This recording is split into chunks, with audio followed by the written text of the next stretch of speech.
Hello, everyone. Thank you for registering for today's webinar, Navigating the Global Talent Stream Labor Market Impact Assessment, which we will commonly be referring to as the LMIA.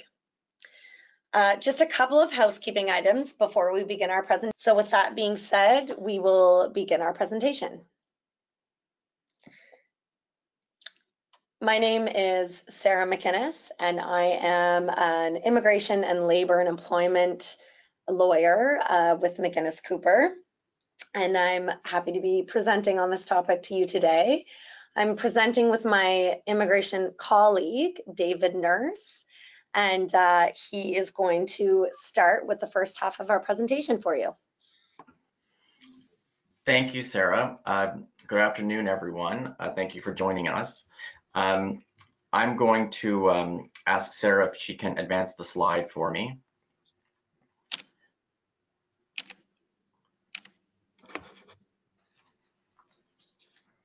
Yeah, I can.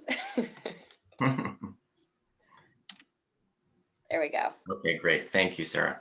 So the Global Talent Stream, which we're going to be speaking about today, was introduced by the federal government in 2017. It was initially presented as a 2-year pilot program, but we learned recently in the federal budget 2019 that this will now be a permanent program, which we feel is good news. This has been an excellent program, well received by employers and practitioners, lawyers and consultants who work closely in the immigration system. The program also benefited, in a sense, from good timing in that the Trump government in the United States was perceived to be limiting immigration options for high-skilled international talent, and it presented Canada with an opportunity, and I think that the Trudeau government was successful in presenting Canada as an open and welcoming alternative, and the Global Talent Stream was part of that strategy. There are 3 key benefits that employers are seeing with the Global Talent Stream, and I will touch on each of these benefits, but first with a little bit of I'll start with a little bit of an introduction to what is the Global Talent Stream and where it sort of fits within Canada's immigration system. Can we go to the next slide, please? Thank you. Thanks. So the Global Talent Stream is, most importantly, it's a temporary foreign worker program, which means simply that applicants who come through this program will receive a work permit for Canada for a specific duration of time. Whether that's 1 year or 2 years, it is a temporary authorization to enter Canada. And this is not a permanent residence program or directly tied to any permanent residence program. So those of you who've dealt with labor market impact assessments in the past or other temporary foreign worker programs would be familiar with some of this terminology. So like other temporary foreign worker programs, employers using the Global Talent Stream still have to obtain permission from the federal government to hire a foreign national for a position in Canada. And normally, if you're talking about kind of the traditional temporary foreign worker program, the employer would be requesting either a high wage or a low wage labor market impact assessment, depending on the role that they're seeking to fill and the wage they're offering. So traditionally, you'd see low wage positions, such as a line cook or a room attendant or someone in the hospitality industry, and high wage would normally capture healthcare practitioners like physicians and nurses, and also IT professionals and others. The Global Talent Stream still requires the employer to obtain an LMIA, or like labor market impact assessment, but in this case, it is a very different type of LMIA, a totally different animal, if you can use that expression. And the process is much improved over the time-consuming, uncertain LMIA process that many of us were accustomed to under the traditional TFW program. So the three benefits of the GTS are here presented on the slide. And the first, and I think probably the most significant for many, is that Employment and Social Development Canada, the federal government department that processes these applications, has been delivering consistent, responsive, and fast service as promised in the initial pilot. They've committed to aggressive service standards in a couple of areas. First, on the processing of the LMIA, they've committed to a service standard of 10 business days in 80% of cases. And then once the GTS LMIA is approved, Immigration Canada has committed that work permit applications will be processed within 10 business days, again in 80% of cases. And this applies to applications that are made from outside Canada and are submitted online. So I guess I just flagged that if you are using this program, you need to be thinking about where you make the application, and that these benefits would not apply to, for example, work permit extension applications made on paper within Canada. So, but those aggressive service standards are fantastic. We find clients are very, when it works in those 80% of cases, are very pleasantly surprised to see the LMIA approved in 10 business days and then a work permit issued quickly thereafter. So the second significant benefit is the reduced requirements for documenting recruitment of Canadians. So for those of you on the webinar who've done LMIAs before, the process is really famous for very prescriptive and rigid recruitment requirements. Employers must advertise in very specific places. Generally, it's 3 places, including the government's job bank for 4 weeks, and must include certain mandatory information.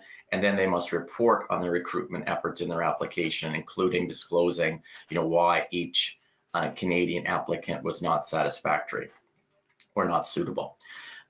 So the GTS LMIA is very different in that there's no mandatory recruitment that you must report on. You're of course still encouraged to recruit and document those efforts, but there's no minimum threshold, and there's no expectation that you would use the job bank or would be required to invite candidates that you're matched with on the job bank for these positions. So this is a huge change, and obviously opens up a lot of opportunities. And I think it reflects that the government understands that for the positions that are included within the global skills strategy, there's global competition and an acknowledgement of a need in the Canadian labor market. So on a final point on this doesn't mean, when we say there's reduced recruitment, it doesn't mean that no recruitment is recommended. I still believe that would be problematic if you submitted an application and said, we did nothing to seek Canadians. You still need to recruit and you still need to document it, but the new model provides a lot of flexibility. For example, if you can only find Canadians by focusing on an industry-specific publication or attending certain job fairs, you can do that. You can conduct appropriate industry-specific recruitment and document that, and not worry about meeting what are seen by many as artificial requirements for traditional LMIA. So you don't have to worry about the job bank, for example, or doing the rigid advertising of a traditional LMIA. So the third benefit, I've already talked about flexibility in recruitment, but the other benefit is more flexibility overall in the number of workers and the types of workers that you can request under a GTS LMIA. So under a traditional LMIA, you can request multiple positions that are at the same wage. So if you had a restaurant, for example, you could apply to have 2 chefs, but they would have to be at the same wage in the same occupation, and it would cost $1,000 for each occupation that you were, or each position that you were endeavoring to fill. The new GTS LMIA allows you to hire multiple workers in different occupations and at different wages in the same application. It is still $1,000 per position, but it provides you much greater flexibility in, including within one LMIA an application that covers areas of need in various occupations. So I think that provides a lot of flexibility. The other thing that the new system allows you to do is to increase wages during the life of the applicant's work permit. So for example, if you hire an IT professional at an initial wage, you can't increase that wage during the time, but you must advise ESDC. And this change is really to recognize that we're in a highly competitive global marketplace, and we need to be flexible and allow employers to increase wages to retain staff. Okay, Sarah, can I ask you to go to the next slide, please? Sure. And I will just add to that, David, that change that you can increase wages is really quite significant in its difference from the regular LMIA, because employers find with the regular LMIA it can be quite frustrating because there's no allowance really for raises or bonuses or increases for workers under a regular LMIA. So this is a welcome change, I think. Yes, thank you. That's a good point. Okay, great. Can I get you to go ahead again?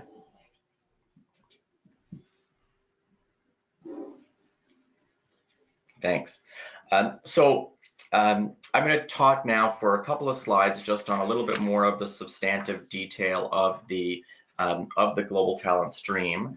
And the key point that you need to be aware of is that there are 2 streams within the Global Talent Stream category. One, category A here on the left, is for companies that have unique and specialized need for nationals in order to grow and compete at an international level. So these are a really kind of unique category that I would say is used a little less frequently than category B, and we're going to elaborate on both.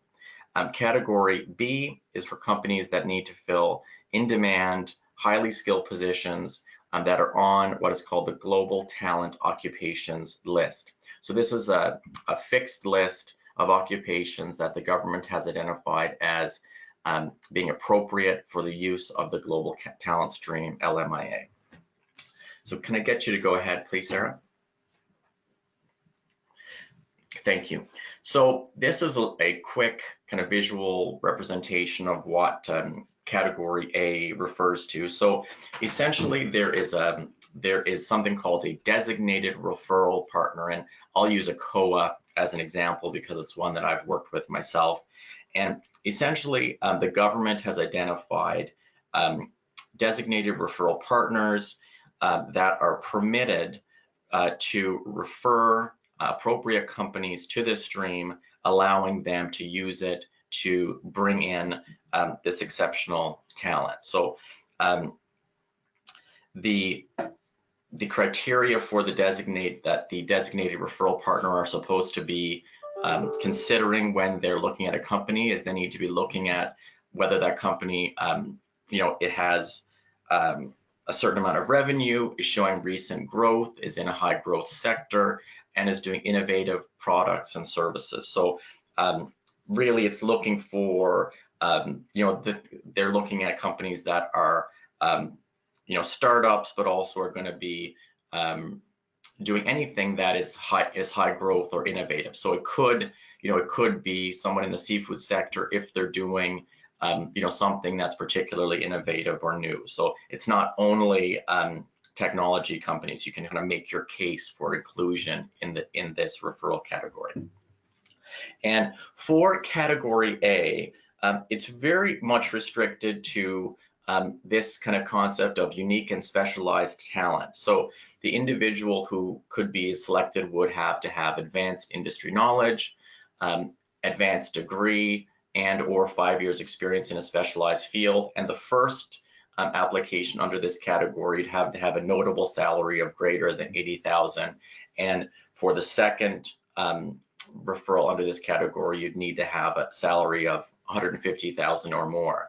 And the idea here, and this is sort of on the first part of the slide there, is that, that the referral partner is really going to be looking at, doing, referring for 1 or 2 positions only. This is not for filling 20 occupations. This is 1 or 2 key people who can really contribute to the company. And maybe there would be cases where, exceptional cases where you'd get more than 2, but really this is for exceptional situations. In one case that I worked with, I helped a company bring a CEO from overseas who had very, very specific industry knowledge in a high growth IT company. So, CEOs, CFOs, leaders of research and development, for example, are the types of roles we'd see in category A. Okay. Can I get you to go ahead, please, Sarah?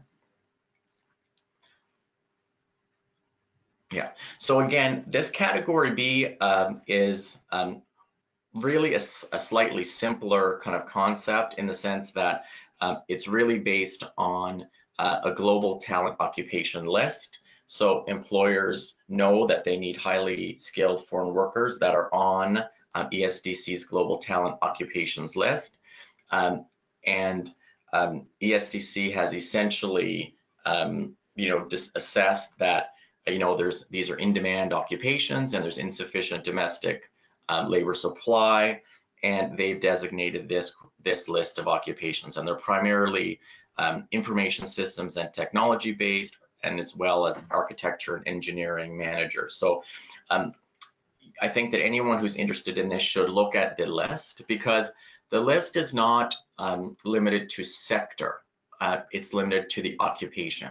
So for example, you may be in healthcare, you may be in resource development, you may be in any sector, but you certainly have information systems, you certainly have technology roles, and you may still be able to access this program for those occupations in your organization, even if you don't consider yourself obviously to be in the the IT or technology sector. You still have these roles within your organization, I expect. Okay. Can you please go ahead, Sarah? One slide. Okay, so this is just for a little bit into the details. I'll go through this quickly, but essentially it's important for you when you're looking at a Global Talent Stream application to consider carefully the wage. Essentially, employers must pay temporary foreign workers hired under this stream the highest of 3 wages. One is the median on the job bank. The second is the specific to that category, and third is the wage within the range the employer is paying current employees hired for the same job and work skills and years of experience.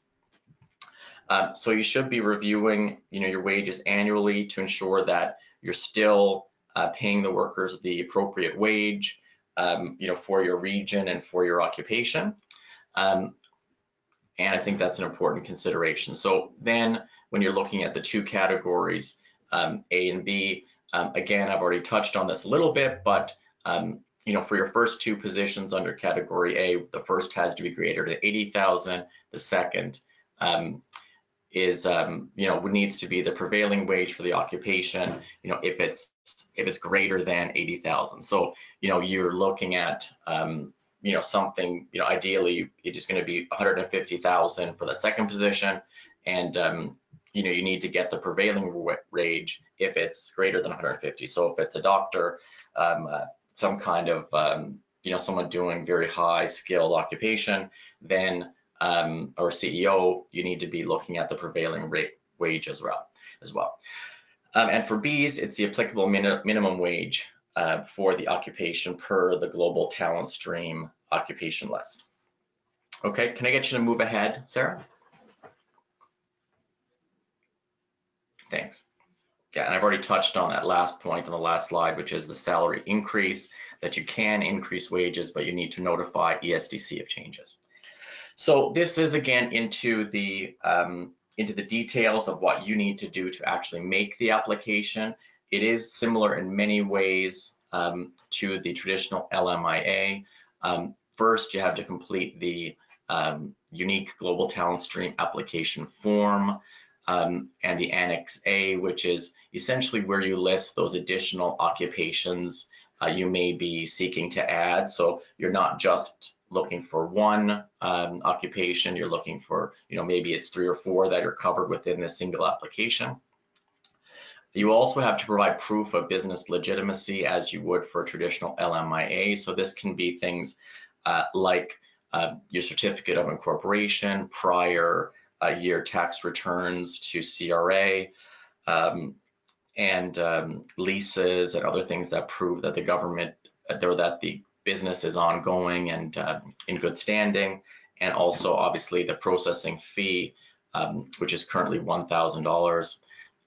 It can be sent, there's a unique data gateway portal for this program, also be sent by fax or mail, and for positions in Quebec, it can be sent concurrently to the Quebec government for full assessment. But I don't think we have any Quebec employers on the line, but if you do have positions in Quebec, it's always good to give a unique consideration to Quebec, and if there's anything uniquely relevant to that. So I think, Sarah, are you going to take over at this point? And we'll hold questions until the end. So thanks everyone for your attention to my my slides. Thanks, David, and hopefully I can keep your attention for the remaining half. I'm not good at this slideshow turning. I'm sorry, David. So I'm going to first talk about the labor market benefits plan. So this is a significant piece of the Global Talent Stream LMIA application. And so the government, as David said, has agreed to process these LMIAs and work permits very quickly. But in turn, employers are expected to commit to activities to positively impact the Canadian labor market. And there are certain ways that they're asking employers to make these contributions, for example, through job creation for Canadians and permanent residents, or PRs, and through skills investments and training. And so the benefits plan has to include the employer's commitment to these benefits. And they've divided it into 2 categories of benefits: mandatory and complementary. And each of those categories are treated differently for the Category A and Category B applications. And so it sounds a lot more complicated than it is, but the mandatory benefit, so any employer applying under Category A must commit to create jobs for Canadians and PRs. Any employer applying under Category B must commit to increase their skills and training investments for Canadians and PRs. And then for each of Category A and Category B, employers have to commit to a certain number of complementary benefits. And so they have to commit to at least 2, but of course they're welcome to commit to more. And the complementary benefits could include job creation, investment in skills and training, transfer of knowledge to Canadians and PRs, enhanced company performance, implementing best practices or policies, and these are just a few examples. So the benefit plan requires that quite detailed human resource practices are outlined, and they do have to be specific. So I'll provide some examples. If an employer is committing in their plan to increase skills and training investments, they must provide a specific dollar amount of investment that the employer will make in training, and they must provide timelines by which their Canadian and PR employees will receive this training. Another example, if an employer is committing to fund a certain number of its Canadian and PR employees to attend PD conferences, they must provide an estimate of the cost of this activity. If an employer wants to commit to creating jobs, it must commit or it must provide an estimate of the number of jobs that it will provide for Canadians or PRs over a certain period. And so it's typically for a 3-year period that an employer has to provide an estimate of the number of jobs it will create. A couple more examples. If an employer commits to transferring knowledge, it could involve a particular mentorship plan for Canadian and PR employees. So an employer may detail that a foreign worker that they're bringing in has a particular skill set, and employers will have to detail the number of hours of mentorship that this employee will provide to Canadian and permanent resident employees, and exactly what skills are being transferred to them. And finally,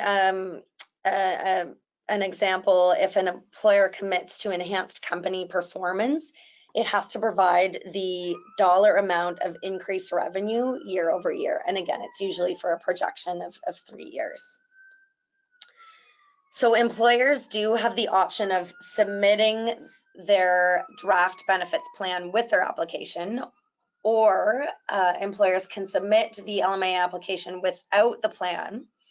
In either case, an ESDC officer who is assigned to the file is going to work with employers to complete the benefits plan during the LMIA application process. And we have found that the officers are really quite collaborative in assisting employers to design a benefit plan that meets the program requirements, but is also achievable for the employer. And so this is completed within those 10 business days of the application being submitted. And the employer and the ESDC officer and legal counsel, if the employer prefers, will discuss the plan, and then the officer will create a draft, and the employer will sign off on this draft, and that will be their benefits plan that they've committed to.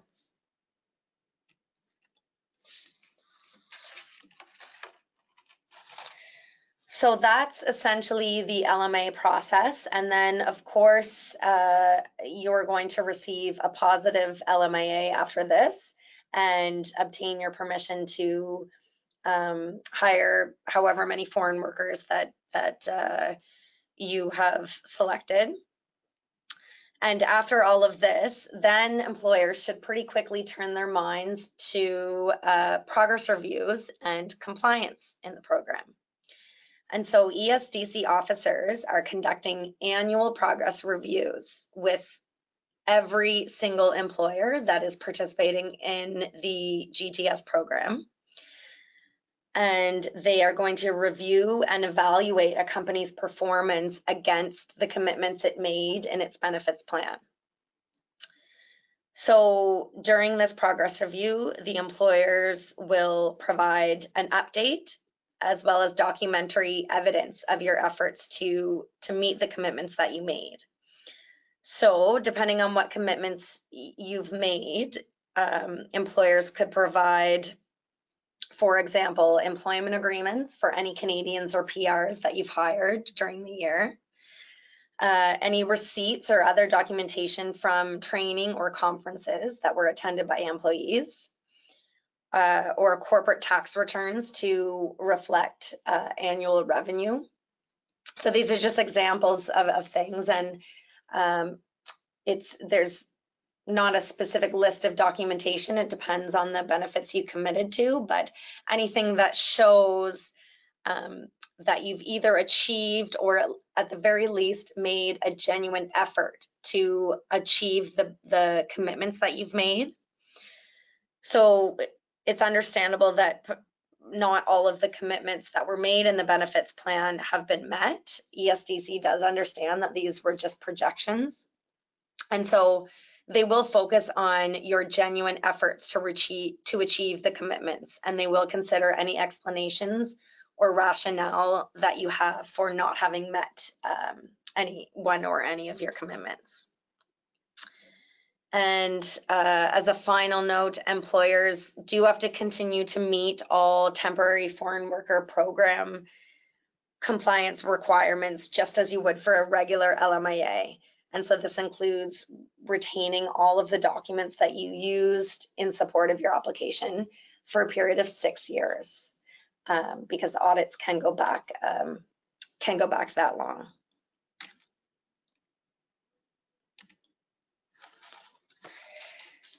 And so we are finishing up with our 5 key tips and best practices if you are going to be submitting Global Talent Stream applications. The first best practice that we have is to always make sure that you have evaluated all of the options available for immigration before submitting a Global Talent Stream application. So as we've outlined, there are many benefits of this program, and it's certainly faster than the regular LMIA, but it still might not be the best fit for you as the employer or for the employee. It does require a greater commitment in terms of the benefits plan from employers, and so this is worth considering before jumping in.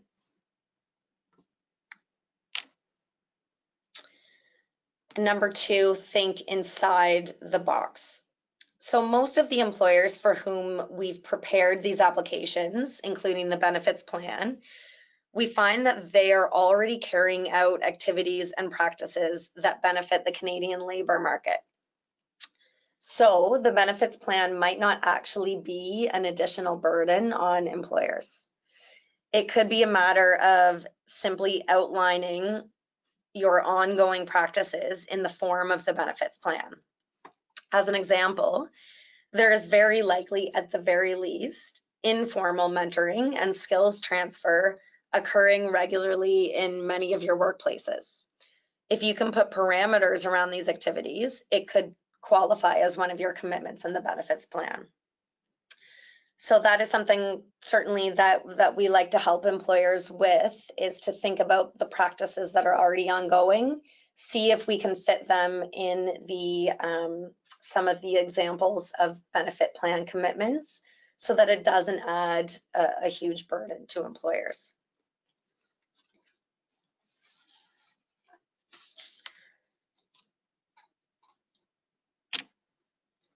Number 3, under promise and over deliver. So we have found that when making your benefits plan commitments, modesty is the best policy. It's better to exceed the commitments that you made than to fail to meet them. As an example, let's say you're on a hiring spree and you project a certain number of employees that you plan on hiring over the next year. You can still commit to fewer hires than you're planning in the benefits plan, which gives you a bit of wiggle room if things change. So the ESDC officer, when designing their plan with you, will ensure that your commitments are proportionate to the number of foreign workers you intend to hire. So you can't under-deliver too much, but as long as it's proportionate to the number of people you wish to bring in, then you do want to make it a number that you think you will exceed, or that meet or exceed. Number 4, front load the work permit application. So again, once you've obtained your positive LMIA, the worker will then apply for their work permit based on that LMIA. And so the work permits are being processed in 10 business days. However, all documents required in their work permit need to be submitted up front in order to benefit from that 2-week processing. So as an example, often applicants will submit their application and then wait until IRCC requests a medical. For these work permit applications, the medicals must be submitted up front in order to benefit from that 2-week processing. And the same if police certificates are required for the work permit application, those need to be submitted up front. And now, as of just this year, virtually all applicants for work permits do require biometrics. So it's important to make sure that you've made the payment for the biometrics up front in the application. So as long as ever all the documents are there, applicants should benefit from that 2 weeks. If IRCC needs to request any additional documentation, the applications will be removed from that 2-week processing.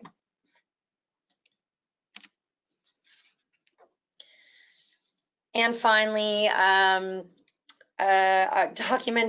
document. We always include this in our advice. It's important to hang on to all the documents that you use in the application. As I said, audits can go back as far as 6 years. And this Global Talent Stream does create a long-term relationship with ESDC. So as I mentioned, in some of the benefits plans, you are asked to give 3-year projections for the commitments you're going to make. And every year that you're in the program, an ESDC officer will have that annual review with you.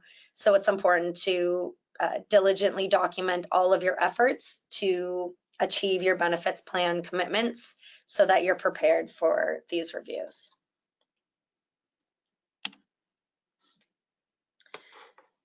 So that's all we have prepared, and I do see that some questions have come in, so thank you very much for those, and I will take a look. Okay, question 1. Although this is a temporary foreign worker program, and therefore one that doesn't allow for PR, would it completely prevent the workers from immigrating permanently? Or would they be able to still create an express entry profile to immigrate independently with no employer sponsorship? So, David, I've been talking a lot. Did you want to answer that first question? Sure. So the answer is yes, they can. No, so it would not prevent them from immigrating independently. So the these are generally going to be highly educated, highly experienced people who are exactly the type of candidates Canada is looking for. And the work that they gain in Canada under work permits would be eligible for the Canadian Experience class, and they could certainly create and proceed with an express entry application independent of the employer. Yeah, it's not I guess my intent was not to say it prevented any types of applications. It's just not part of the employer's responsibilities under the Global Talent Stream to advance the PR of the applicants. And you can add any comments you may have there, Sarah. Sure. The other benefit is that, so express entry applicants can certainly still submit express entry profiles. And the benefit is that with a positive LMIA, an applicant gains 50 points, assuming that the LMIAs are for a NOC A position. The applicant will gain 50 points in their express entry profile. So they actually can, this program can complement the express entry applications of people you're bringing in. And while the express entry PR takes 6 months, with this program, you can have your employees here faster and with their PR processing at the same time. You can also, all the other PR streams are still available and can be applied for at the same time. So the Atlantic Immigration Pilot Program, you can start that application at the same time as you're getting work permits under this program. So they're certainly not exclusive. Question 2, if your benefits are part of a collective agreement and they are not flexible, should the collective agreement be cited? So yeah, I think you certainly want to include the collective agreement with your application. It certainly helps sort of color the application for the ESDC officer, and it will, if there are any sort of limitations provided by the collective agreement, that would be taken into consideration. However, it wouldn't sort of excuse an employer from making any of the commitments. So you might just have to get a little bit more creative. So what I gave you and what is provided by IRCC are just examples, but there's all kinds of things really that you can do to show that an employer is benefiting, either the Canadian economy by increasing company performance or their employees. There's all kinds of things you can do, and we're happy to have a dialogue in terms of coming up with ideas to create a benefits plan. And David, if you have anything to add, just let me know. No, I mean, the only thing I would add is that, whether it's advertising for, for the, with the GTS in mind or with the traditional LMIA in mind, I think it always makes sense to provide a comprehensive list of the benefits in your advertising. And, I would expect people to cite that is a unionized position, just so people know where it sits in your organization. So those are the only things I would add, that I think it's relevant to your recruitment to try to make all benefits known and as attractive as possible. Question 3 is, does the employer pay for biometrics? So the way that payment works is for the LMIA part of the application, you as the employer are expected and are obliged to pay for that $1,000 processing fee. Then in terms of the worker's work permit application, that is really up to you. So there are biometrics fees, which is $85 per person, and there is work permit application costs as well for each worker. And the amount of fees for a worker depends on a few things. A lot of workers have family members that they're bringing with them as well. And I guess I will add on that point that when a worker under this program applies for a work permit, their spouse is entitled to an open work permit, and their children are entitled to study permits or visitor visas, depending on their age. So often it's a whole family application, and there are fees associated with each family member. So the employer is certainly welcome to pay for those costs, but they're not obliged to. So the workers can pay for these costs as well.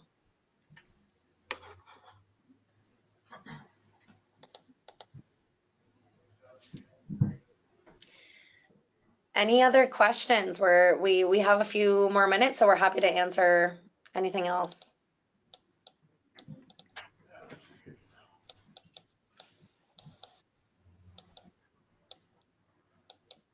I think that is it.